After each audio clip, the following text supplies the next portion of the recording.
the Chiller actually in Parsippany, New Jersey with Jane Wiedlin and Bill Morrison, and you guys are the collaborators of Lady Robotika. Tell me about it. Yes, we are. Well, Bill and I met at another fan convention in California and became best friends overnight, and had the idea that we should work on a project together.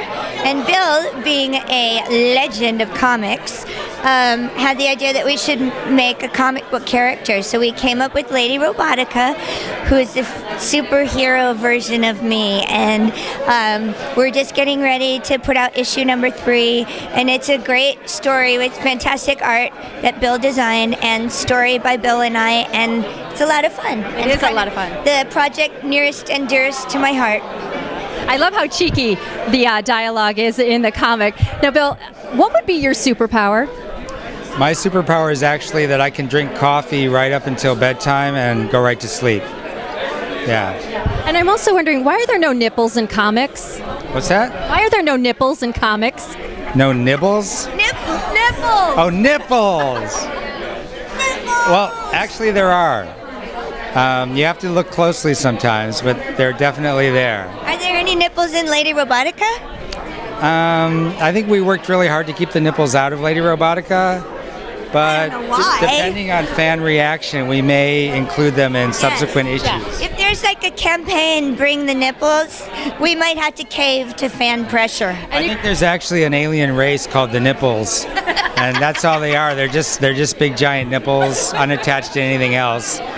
They have legs, though. They have little legs. Yeah, kind of like in Woody Allen's Everything You Always Want to Know About Sex. Oh, yeah. Yeah. That'd be great. How was it trying to choose your superpower? Now, you're also cyborg, and because there's so many great ones.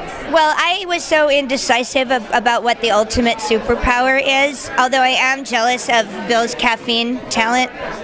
We decided Lady Robotika has an ever-changing arsenal of powers because she's a cyborg and she's got nanobots inside of her. She controls her own nanobots, and they can give her different powers as she needs them. So that's probably the best power of all. So you're probably one of those girls, if you got 3 wishes, you wish for 3 more. Totally. Why not, right? If you have the chance to. Now, you also want to turn this into a musical. Yes. We have such a great story, and I so fell in love with Lady Robotika. I just want her to do everything possible. So I've written a musical with tons of great songs, and I'm just hoping there's a theater angel out there that'll want to put it on for us. I need a Tony. Don't you need a Tony, Bill? I think that sounds tailor-made for Lady Robotika. So yes, definitely. Hook us up. All right. Now you're OG, original geek. What was your first memory of being a geek? Original Star Trek appearing on television in the mid-60s. I was like a little kid. I think I was in 2nd grade, and it was the most important weekly event in my family's life. All my brothers and sisters and I would gather around the TV to watch those original episodes of Captain Kirk and Spock and Bones, and it totally shaped my life. How about you, Bill?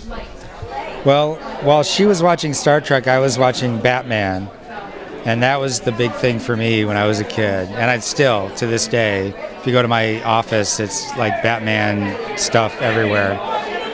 And that got me interested in comics, and I didn't get into comics right away, but eventually, through The Simpsons, I started doing comic books, and then that gave me the freedom to do projects like Lady Robotika. So I credit that initial mania over Batman the same way Jane felt about Star Trek. Actually, Batman, it was me too. When Barbara Gordon hit the button under that vanity, that was it. I just wanted that. She was one of my first crushes. Oh, yeah. Yeah. I credit Julie Newmar as Catwoman and Yvonne Craig as Batgirl for really the first time I realized that I was heterosexual.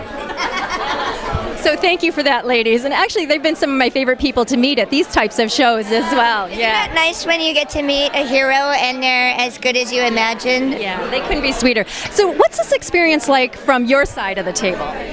It's a lot of fun because I enjoy meeting people, and everyone is so kind and complimentary. It's good for the ego.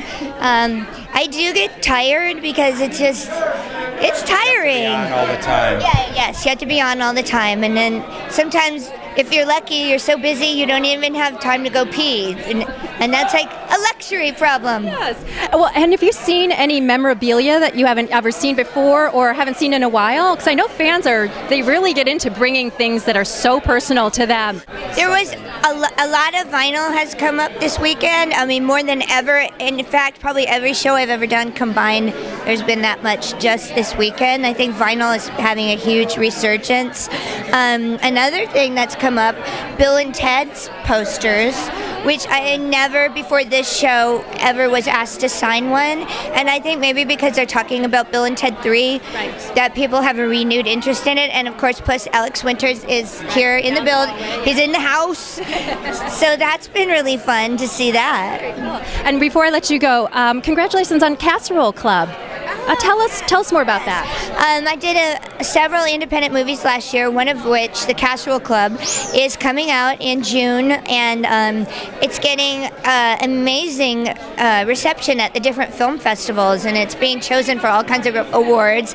And I was lucky enough to not only act in The Casserole Club, but also be part of the crew. So I am very invested in this project emotionally. It's a great story. The director is my longtime friend, Steve Balderson, who I am in all his movies, and the story, quickly, is a group of suburban couples in the 60s that live in the same cul-de-sac, and they start a dinner party, and then over time the dinner party devolves into a sex club. So it's racy, it's funny, it's sad, it's tragic. The whole adultery thing ends up messing with everybody's lives, and it's kind of like a little morality tale as well. Lesson learned, threesomes never work out, people.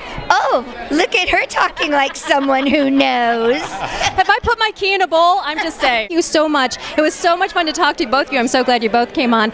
And real quick, do you want to mention the tour this summer? Oh my gosh, yes. Go-Go's in your city this summer. Go-Go's are touring this summer. We're going to be on the East Coast and the West Coast. And East Coast shows start in just a few weeks. So hopefully people are going to come out and have fun with the Go-Go's. And I love your tweets on Twitter at Jane_Wiedlin. Underscore. No, it's just Jane Wiedlin. It is? Yeah. I thought there was an underscore in there. Kathy has an underscore. Kathy. Yeah. Oh, that Kathy. I'm just Jane Wiedlin, and then you can get Kathy_Valentine, or you can get official Go-Go's. Yeah, follow all of us. We're fun. Yeah, they're really fun. Really fun. And what's yours, Bill? What's your Twitter? It's Atomic Battery. Just all one word, no hyphen, no underscore. And that's the name of my studio, my art studio, is Atomic Battery Studios. And before we go, is there anybody here you're dying to meet? That guy that just crossed our camera. I'm dying to meet him and slug him. Oh! Wait, he's famous. Oh, so he's allowed? Wait, is he that guy? He's that guy. Well, he should know better than to cross the right line. Well, he could have said crossing. I want to go all Christian Bale on his ass.